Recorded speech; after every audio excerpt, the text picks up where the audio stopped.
ધોરણ 6 વિષય ગણિત પાઠ 8, જેમાં આપણે આજે સ્વાધ્યાય 8.1નો પ્રશ્ન નંબર 7 જોઈશું. તો પ્રશ્ન નંબર 7 છે, સંખ્યા રેખા પર કઈ બે પૂર્ણ સંખ્યાઓની વચ્ચે નીચેની સંખ્યાઓનો સમાવેશ થશે? કઈ પૂર્ણ સંખ્યા આપેલ દશાંશ સંખ્યાની નજીક છે? હવે આ પ્રશ્નમાં તમને એમ કીધું છે કે તમારે દર્શાવવાનું છે કે કઈ દશાંશ સંખ્યા કોની કોની વચ્ચે અને કોની નજીક છે. તો હવે તમારી દરેક પાસે સ્કેલ તો હશે જ. તે અહીં મેં સંખ્યા રેખા, આપણે જે આગળના સત્રમાં જે સંખ્યા રેખા સમજી ગયા છે તે જ લખી છે, પણ તેમાં માત્ર ધન સંખ્યા લખેલી છે, શૂન્યની આગળની ઋણ સંખ્યા લખેલી નથી. તો હવે તમારી દરેક પાસે જે સ્કેલ છે એને મેં અહીંયા મોટા સ્વરૂપમાં લખેલું છે. તમે સ્કેલ જોઈશો તો અહીંયા 0થી શરૂઆત થઈને તેની વચ્ચે 0થી 1ની વચ્ચે 10 કાપા આવેલા હશે. જો 1, 2, 3, 4, 5, 6, 7, 8, 9 અને 10મો કાપો જ્યાં હશે ત્યાં 1 આવી જશે. તેવી જ રીતે 1થી 2 જુઓ તો અહીંયા 1 અને અહીંયા 2, આ બંનેની વચ્ચે પણ 10 ઝીણા ઝીણા કાપા આવેલા હોય છે. તેના આધારે જ આપણે દશાંશ સંખ્યા જે છે એ કોની નજીક આવેલી છે તે જોવાનું છે. તો પહેલો સવાલ છે 0.8, તો 0 અહીં છે, બરાબર. પહેલો છે એ 0 અને 0.8 એટલે અહીંયા છે, એટલે 0.8 એ કોની વચ્ચે થશે? તો કે 0 અને 1ની વચ્ચે થશે. 0 અને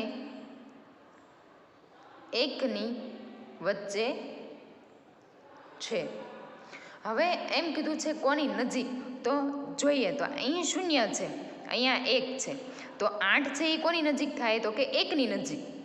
તો પછી લખીએ 0.8 એ 1ની નજીક છે.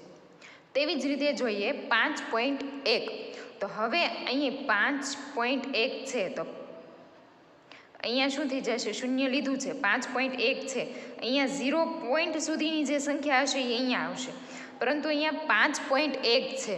તો 5.1 છે તો એ ક્યાં આવે? તો કે 5 અને 6ની વચ્ચે આવે. 5 પછી 5.1, 5.2, 3, 4, 5 એવી રીતે 9 આવે, અને પછી શું આવે? 10મો જે કાપો આવે ત્યાં શું આવી જશે? તો કે 6. તો હવે આપણે લખીએ 5.1 છે 5 અને 6ની વચ્ચે છે. હવે 5.1 છે એ કોની નજીક થાય? તો કે આ 5, પછી આવે 5.1, પછી આ 5.2 બીજો કાપો, 5.3 એવી રીતે ત્રીજો કાપો, એવી રીતે અહીંયાથી આટલામાં 10 કાપા આવેલા હોય. પહેલા કાપાને 5.1, બીજા કાપાને 5.2 એવી રીતે વંચાય. જ્યારે 5.9 પછી શું આવે? તો કે 6.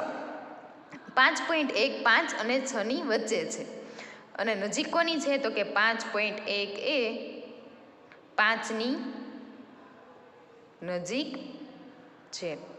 હવે છે 2.6, તો હવે 2 પોઈન્ટ છે એટલે અહીંયા 2, 2.1, 2.3, 2.4 એવી રીતે 2.9 થી 3 પછી આવશે 3. તો હવે આપણે જોઈએ તો 2.6 છે એ 2 અને 3ની વચ્ચે છે, અને 2.6 છે એ કોની નજીક થશે? તો કે 3ની નજીક થાય. અહીંયા 5 આ બાજુ આવે, પછી 6 આવે એટલે 3ની નજીક થશે, 2થી દૂર થશે. 2.6 એ 3ની નજીક છે. હવે છે 6.4, એટલે 6 અને ઉપર 0.4 એટલે 6 અહીંયા, પછી 6.1, 6.2, 6.3, 6.4 એવી રીતે 7 સુધી. તો 6.4 છે એ 6 અને 7ની વચ્ચે છે, અને 6.4 છે એ 0.5 એટલે 6.5 છે એની આ બાજુ છે, એટલે 6.4 છે એ 6ની નજીક થશે. એ 6.4 એ 6ની નજીક છે. હવે આપણે પ્રશ્ન નંબર 8 જોઈએ. તો પ્રશ્ન નંબર 8 છે, નીચેની સંખ્યાઓને સંખ્યા રેખા પર દર્શાવો. હવે સાદી રીતે તમે સંખ્યા રેખા પર તો દર્શાવતા શીખી જ ગયા છો. હવે એને આપણે થોડીક અલગ રીતે સંખ્યા રેખા પર દર્શાવવાનું છે. પ્રશ્ન નંબર 7માં આપણે જોયું કે જે નાના અંક હોય છે 0 થી 1, એની વચ્ચે પણ 10 કાપા આવેલા હોય છે. 1 2 3 4 5 6 7 8 9 અને 10. તેવી જ રીતે 1 અને 2 જે અંક આપેલા હોય છે તેની વચ્ચે પણ 10 કાપા આવેલા હોય છે. હવે જેમ પ્રશ્ન નંબર 7માં કર્યું તેવી જ રીતે પ્રશ્ન નંબર 8માં કરવાનું છે. પરંતુ આમાં અલગ શું થશે તો કે તમને જે સંખ્યા આપેલી છે તેને દર્શાવવાની છે સંખ્યા રેખા પર. સંખ્યા રેખા તમારે આવી રીતે દોરવાની છે. તો સંખ્યા રેખામાં ધ્યાન શું રાખવાનું છે તો 0 અને 1, 1 અને 2 એમ જે અંકો છે એની વચ્ચે કાપા કેટલા હોવા જોઈએ? નાના 10 કાપા આવેલા હોય છે. તે કાપા દોરવામાં ધ્યાન રાખવાનું. બાકી જેમ આપણે સંખ્યા રેખા દોરતા તેવી રીતે જ છે.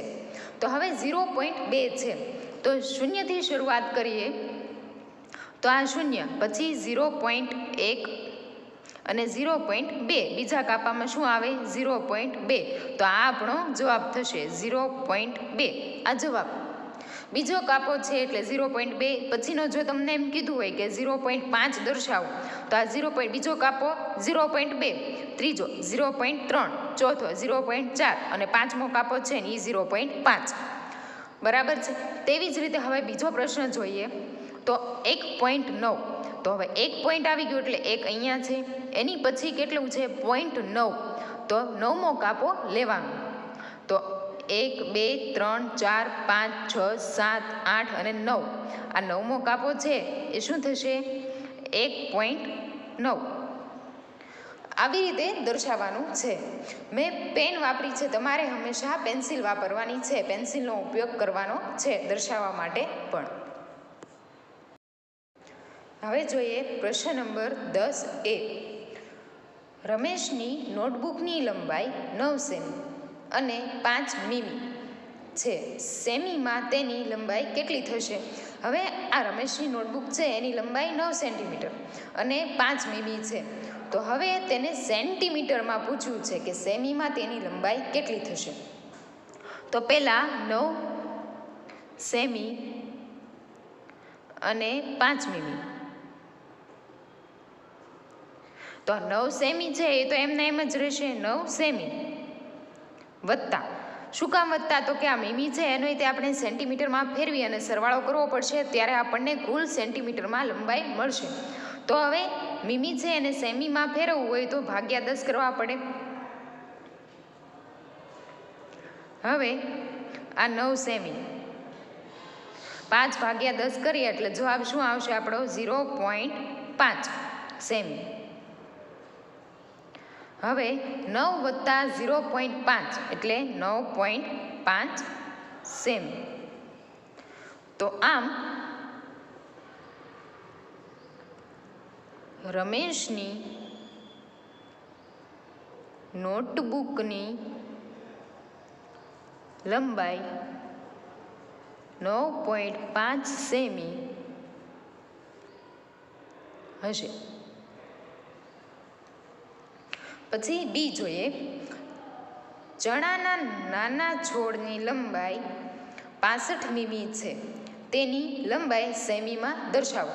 આપણને મીમીમાં આપેલી છે લંબાઈ, તેને આપણે સેન્ટીમીટરમાં ફેરવવાની છે. આપણે આગળનો સ્વાધ્યાય 8.1માં આપણે આગળનો પ્રશ્ન જોઈ ગયા કે મીમીને સેન્ટીમીટરમાં અને સેન્ટીમીટરને મીમીમાં કઈ રીતે ફેરવવાનું છે. તો ચાલો સમજીએ. 65 મીમી આપેલું છે. હવે એને સેન્ટીમીટરમાં ફેરવવું હોય તો આપણે ભાગ્યા 10 કરવા પડે. તો 65 ભાગ્યા 10. અહીં એક શૂન્ય છે એટલે પાછળની એક સંખ્યા લઈ એકમનો અંક કાપી એને પોઈન્ટ મૂકી દેવાનો એટલે 6.5 સેમી. તો આ આપણો જવાબ થયો. આમ ચણાના નાના છોડની લંબાઈ 6.5 સેમી છે. આ સ્વાધ્યાયના જેટલા પ્રશ્નો છે તે તમારે પાકી બુકમાં અને રફ નોટમાં એક વખત લખવાના છે.